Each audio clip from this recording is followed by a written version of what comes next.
Buenos días, aquí Augusto Townsend, curador principal de Comité, con las noticias de hoy, miércoles 25 de junio del 2025. El podcast de hoy llega con el auspicio de Big Bond Group, una firma de selección de talento y consultoría que ha venido acompañando empresas líderes por más de una década y que como empresa B está enfocada en generar valor compartido desde una lógica de triple impacto económico, social y ambiental, porque el éxito empresarial ocurre cuando el talento y el propósito están alineados. Antes de empezar, quisiera pedirles un favor bien grande. La paradoja de yo dedicarme a los podcasts es que pierdo con mucha facilidad la voz y cuando me enfermo de la garganta se me hace difícil hacer el podcast. Algunos de ustedes me han hecho notar que quizá una forma de salir cuando me pasa esto con el podcast es clonar mi voz utilizando inteligencia artificial. Debo confesarles que quizá yo sea un usuario un poco más escéptico de la inteligencia artificial que ustedes para este y otros fines, pero de todas maneras quería preguntarles, uno, si encuentran razonable que los días en los que tenga problemas de salud pueda mandarles el podcast utilizando clonación de voz, y dos, si alguno de ustedes tiene alguna recomendación específica sobre qué aplicación o qué servicio utilizar para esto. Me cuentan si tienen algún comentario sobre este tema. Ok, vamos con los titulares de hoy miércoles 25 de junio en menos de un minuto vía Comité sin dueños de la verdad.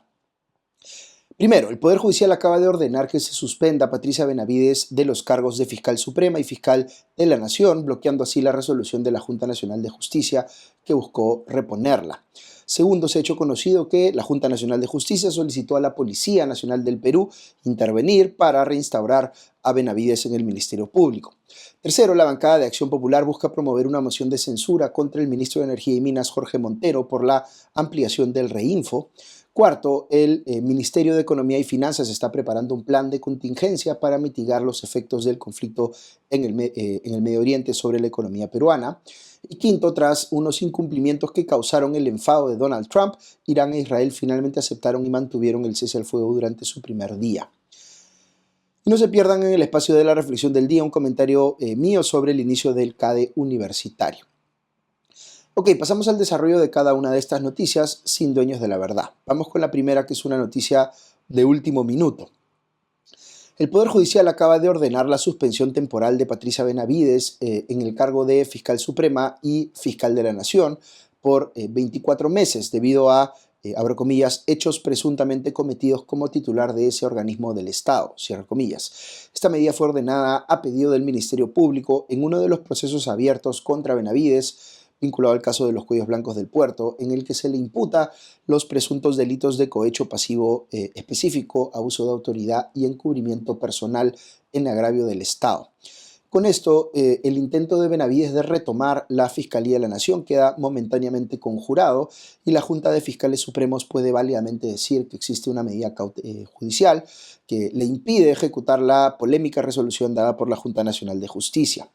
Ahora, una cosa que me ha llamado la atención en la comunicación que ha hecho el Poder Judicial de esta medida es que dice que suspende a Benavides tanto en el cargo de Fiscal Suprema como en el de Fiscal de la Nación. Entonces, más allá de los efectos concretos de lo que se acaba de disponer, algunos van a leer esto como si el Poder Judicial estuviera reconociendo que Benavides sí es Fiscal de la Nación para luego proceder a suspenderla. Aquí hay que recordar lo señalado por varios abogados procesalistas y constitucionalistas en el sentido de que aquella resolución de la Junta Nacional de Justicia es, por un lado, nula por no haber podido acreditar unanimidad de sus 7 miembros y por otro, inejecutable en lo que respecta a la reposición de Benavides como fiscal de la Nación, porque la Junta Nacional de Justicia no puede atribuirse una competencia, vale decir, la de elegir a quién es fiscal de la Nación, que es exclusiva de la Junta de Fiscales Supremos. Segunda noticia, vinculada a la anterior. Fuera de lo que les acabo de mencionar, a medida que han ido pasando los días, el Ejecutivo parecía alejarse cada vez más de la supuesta neutralidad que había prometido el Premier Arana frente al conflicto entre la fiscal de la Nación, Delia Espinosa, y su antecesora, Patricia Benavides. Ayer, por ejemplo, durante la audiencia judicial en la que se evaluaba suspender a Benavides por 36 meses y como les comentaba ya se le suspendió por 24, una de las cosas que pasó es que el fiscal supremo Luis Bayón reveló que el presidente de la Junta Nacional de Justicia, Gino Ríos, había solicitado a la Policía Nacional del Perú el uso de la fuerza pública para reinstalar a Benavides al frente del Ministerio Público. En el oficio presentado por Bayón se lee textualmente que Ríos solicita que se preste auxilio de la fuerza pública a fin de que se cumpla lo dispuesto en los artículos 2 y 3 de la resolución que repone a Benavides como fiscal supremo y fiscal de la Nación. Tan solo unas horas antes de este episodio, Delia Espinosa, la actual fiscal de la Nación, había enviado también un oficio, esta vez dirigido al ministerio o al ministro del Interior, Carlos Malaver, advirtiéndole que una intervención de la policía, en este caso, no solo sería ilegítima, sino que sería ilegal y quebrantaría el orden institucional y constitucional. Consultado al respecto, Malaver declaró a RPP a primera hora de la mañana de ayer que, abro comillas, muchas instituciones, no solo la Junta Nacional de Justicia, remiten permanentemente documentos a la Comandancia General o a la Policía Nacional del Perú. Estas son evaluadas de acuerdo a su procedencia. En el momento indicado será evaluado por la Policía Nacional con independencia operativa que le corresponde, cierro comillas. Es decir, no está dando pues una respuesta muy concreta como para tratar de no aparentar pues que sí tomó partido en este tema. Tercera noticia, luego de que el ministro de Energía y Minas, Jorge Montero, anunciara que el Ejecutivo ha tomado la decisión de ampliar la vigencia del Registro Integral de Formalización Minera, el famoso REINFO, el congresista Wilson Soto de Acción Popular informó que su bancada promoverá una censura contra el titular del MINEM. Como recordarán, el ministro Montero informó esta semana que su sector ampliará la fecha límite que estableció la ley 32.213 para la vigencia del REINFO del 30 de junio del 2025 a esta nueva fecha límite, que sería el 31 de diciembre de este año. El ministro Montero explicó a inicios de semana que el gobierno había decidido ampliar el proceso de formalización por única vez para poder concluir adecuadamente con los trámites ya en curso de mineros informales, y debido a que se espera que el Congreso pueda debatir una ley de la pequeña de la pequeña minería y minería artesanal. Es decir, le está echando la culpa de alguna manera al Congreso de no haber discutido esta ley y por tanto hacer inevitable que se extienda ese registro. Han dicho que va a haber condiciones, que no va a ser una ampliación indiscriminada, pero dichas condiciones las vamos a conocer recién cuando se publique el decreto supremo correspondiente en los próximos días. Por su parte, durante una entrevista, el congresista Soto afirmó que la actitud del Ejecutivo es de hace muchísimo tiempo, de venir engañando a todos, esas fueron sus palabras, ir pues de 6 meses en 6 meses. Aquí no parece estar reconociendo la propia responsabilidad del Congreso en también ir dando pues esas prórrogas.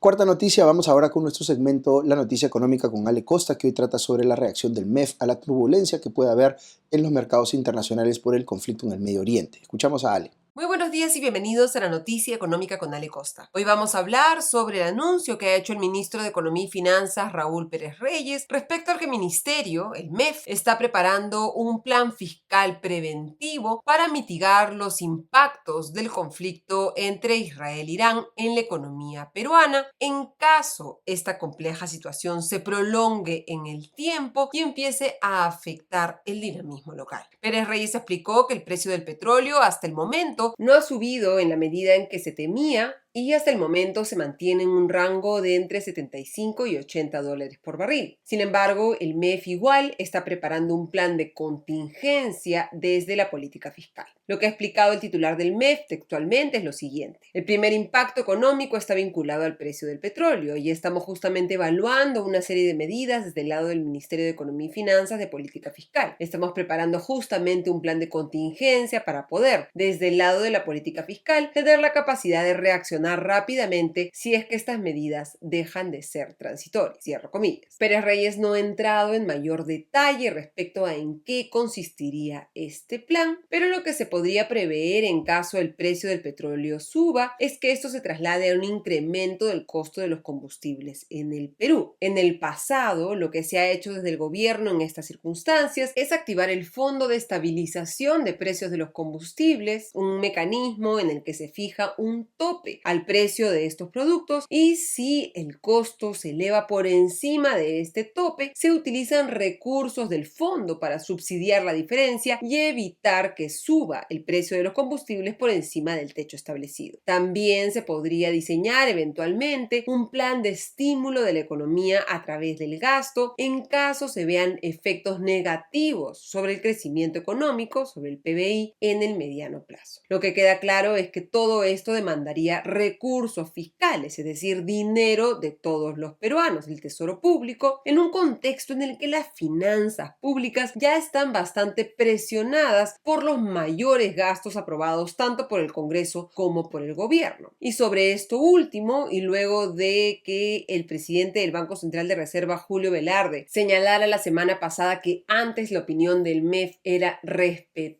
el ministro de Economía y Finanzas reconoció que el MEF necesita recuperar la capacidad perdida para, y lo cito textualmente, cuestionar iniciativas legislativas del Congreso que tengan impacto en el gasto público. Terminamos así la noticia económica con Ale Costa. Les deseo un excelente día. Nos reencontramos mañana. Hasta entonces.